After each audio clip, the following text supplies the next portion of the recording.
Hello and welcome to this video cast for subscribers to davidicke.com.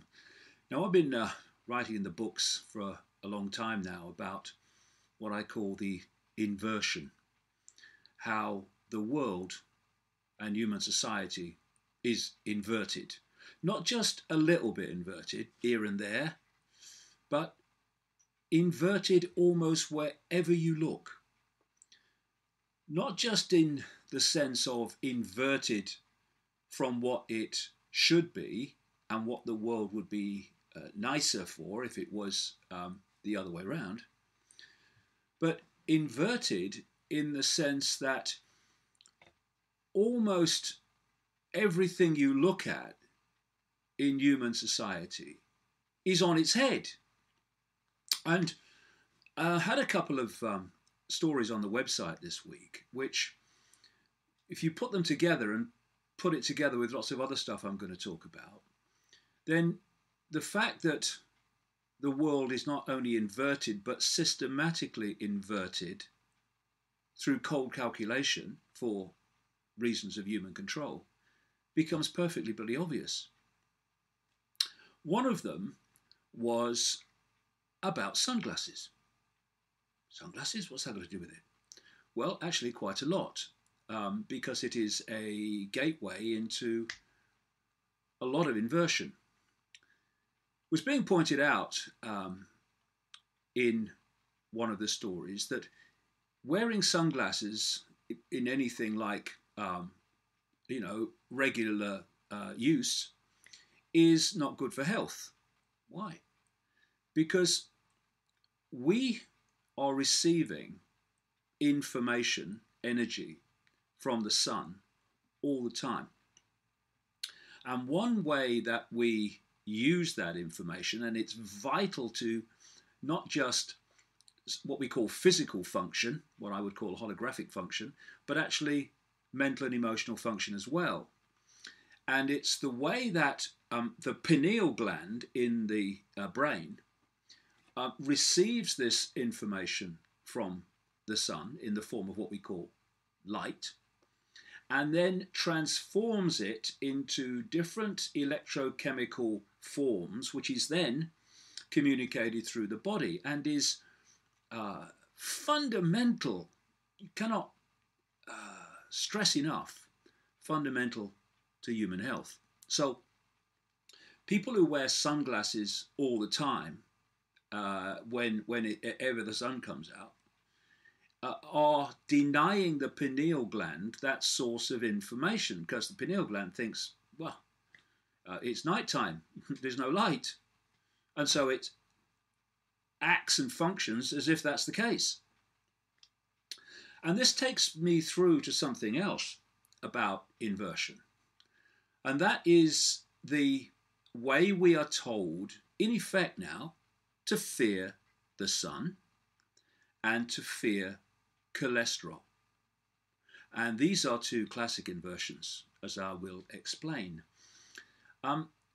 First of all, we need the sun for enough vitamin D. And without vitamin D, we get a big list of health effects, not just health effects, but mental effects. Let me just give you an idea of what happens if we are deficient in vitamin D. This comes from the Vitamin D Council, headed by a man called Dr. Jacob Cannell, MD, and he's listing here the consequences of insufficient vitamin D. Autoimmune diseases, cancer, chronic pain, diabetes, heart disease, hypertension, mental illness, including things like Alzheimer's, are affected by lack of vitamin D. Multiple sclerosis, muscle weakness and coordination, obesity, osteoarthritis. Vitamin D is also vital to brain function. It's vital to bone health. And according to various mainstream medical surveys, having low vitamin D gives you a 35% higher chance of heart disease, a 14% greater chance of cancer, and 2/3 of the population, it is said, are not getting enough vitamin D. Just to give you an idea about multiple sclerosis, the highest figures in America are in the north, where there's less sun, and the lowest figures are in the south, where, of course, there's lots of sun. Why? Vitamin D. Now, this brings me to cholesterol inversion. What we're told now is, like the sun, that cholesterol is bad for us. Got to lower your cholesterol. Ooh, if you don't. And now what they're doing is they're selling this extraordinary garbage, this extraordinary scam called statins to lower cholesterol. Lower cholesterol, good for health. Well, it absolutely is not. Why? Because cholesterol just happens to be absolutely crucial in converting sunlight into vitamin D. So when you have very low cholesterol, or cholesterol lower than it should be, from the body's point of view, not Stone Age medicine, then you're not converting sunlight into vitamin D, and that's a whole, well, just listed them, of potential health and mental health effects of that. So it's all kind of an inversion. Everything's an inversion. So sun's, oh, bad for you. No, it's not. Cholesterol, bad for you. No, it's not. Not in the way they say, anyway. And it's essential, cholesterol. Never mind, bad for you. And then they say, but the sun gives you sun cancer. Well, you know one of the effects of sunlight through sunglasses, etc., not reaching the pineal gland in the quantity necessary, is it stops the production of substances in the skin which protect you from the sun. And there's another thing. Oh, no, the sun's dangerous. You got to put sunblock all over you. What does sunblock contain? Chemicals. And do you think that the explosion in the use of sunblock and sun chemicals in terms of protecting the body, the skin from the sun, as they're said, do you think the skin coming into contact with that deluge, often during the summer, of chemical cocktail will be good for its health?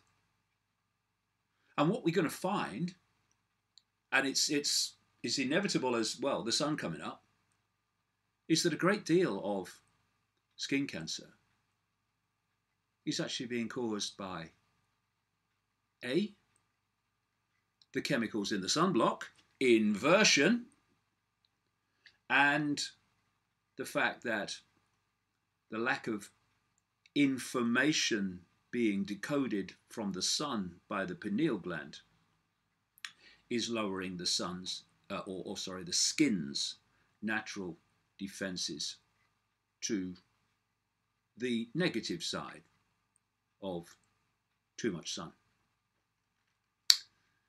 And so wherever you look, you see inversion.